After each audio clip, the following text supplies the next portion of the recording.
Hello and welcome to my channel Blue Snakes and More. Today we're going to be talking about Ectotherm. So please like this video and subscribe to the channel for more videos like this. Also watch my other house channel, A&A Snakes and Stuff. My youngest son's channel, Henny Toys and Games. Or my oldest son's channel, Little Chris 10. Now let's dive into the video. An ectothermal, from the Greek ektos,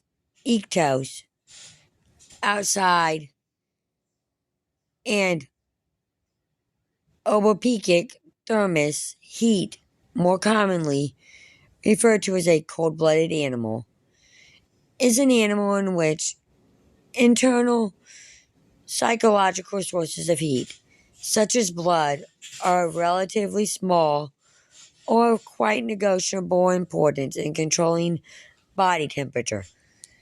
Such organisms, frogs for example, rely on environmental heat sources, which permit them to operate at very economic metabolic rates. Some of these animals live in environments where temperatures are particularly consistent, as is typical of regions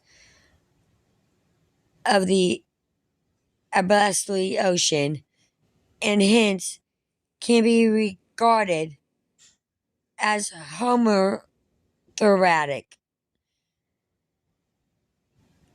Ectothermals, in contrast, in places where temperature varies so widely as to limit the psychological activities of other kinds of ectotherms. Many species habitually seek out external sources of heat or shelter from heat. For example, many reptiles regulate their body temperature by basking in the sun or seeking shade when necessary, in addition to a whole host of other behavioral thermoregulation mechanisms. In contrast to ectotherms, endotherms rely largely, even predominantly, on heat from internal metabolic processes, and methotherms use an intermediate strategy. As there are more than two categories of temperature control utilized by animals, the terms warm-blooded and cold-blooded have been dictated as scientific terms. Adaptations, various patterns of behavior enabling certain ectotherms to regulate body temperature to a useful extent. To warm up, reptiles and many insects find sunny places and adapt positions that maximize their exposure. At harmfully high temperatures, they seek shade or cooler water. In cold weather, honeybees huddle together to retain heat. Butterflies and moths may orient their wings to maximize exposure to solar radiation in order to build up heat before takeoff. Gargantuous caterpillars such as the forest tent caterpillar and fall weedworm benefit from basking in large groups for thermoregulation. Many flying insects such as honeybees and bumblebees also raise their internal temperatures endothermically prior to flight by vibrating their flight muscles without violent movement of the wings. Such endothermal activity is an example of the difficulty of consistent application of terms such as poikilism and homothermia. In addition to behavioral adaptations, psychological adaptations help ectotherms regulate temperature.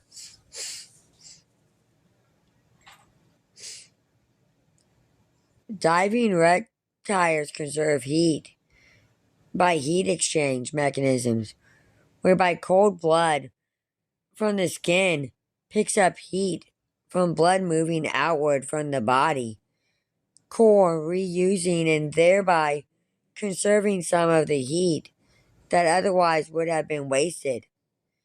The skin of bullfrog secretes more mucus when it is hot, allowing more cooling by evaporation. During periods of cold, some ectotherms enter a state of torpor in which their metabolism slows, or in some cases, such as the wood frog, effectively stops. The torpor might last overnight, or last for a season, or even for years, depending on the species and circumstances. Owners of reptiles may use an ultraviolet light system to assist their pets basking. Pros and cons. Ectotherms rely largely on external heat sources such as sunlight to achieve their optimal body temperatures for various bodily activities. Accordingly, they depend on ambient conditions to reach optimal body temperatures. In contrast, endothermic animals maintain nearly consistent high optional body temperatures, largely by reliance on internal heat produced by microbiology active organs, liver, kidney, heart, brain, muscle, or even by specialized heat producing organs like brown apiducer's tissue. Ectotherms typically have lower metabolic rates than endotherms at a given body mass.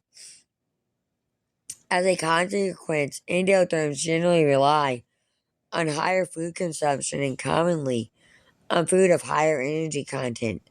Such requirements may limit the carrying capacity of a given environment for endotherms as compared to its carrying capacity for ectotherms, because ectotherms depend on environmental conditions for body temperature regulation. As a rule, they are more sluggish at night and in early mornings when they emerge from shelter.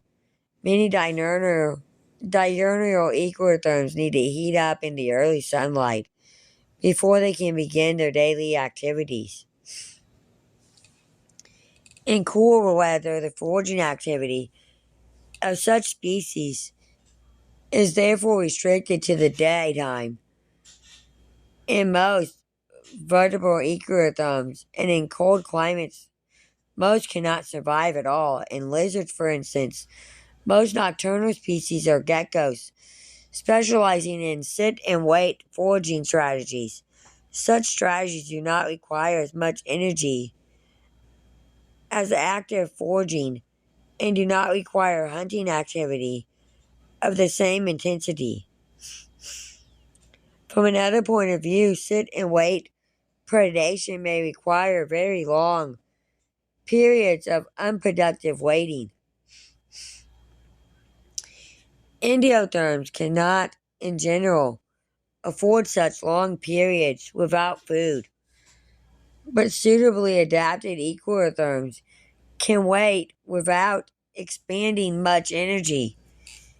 Endothermic vertebrate species are therefore less dependent on the environmental conditions and have developed a highly variable both within and between species in their daily patterns of activity.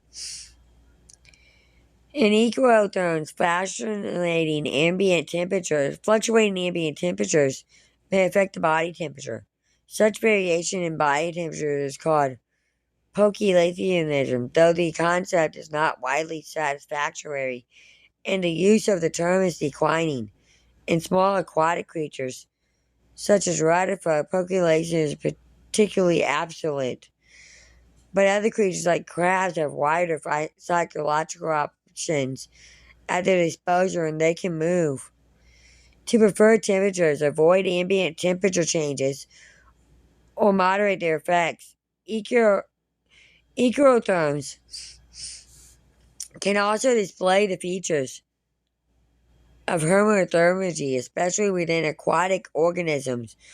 Normally, their range of ambient environmental temperatures is relatively consistent, and there are few in number that attempt to maintain a higher internal temperature due to the high associated cost. Thank you for watching this video, and peace out to the next one.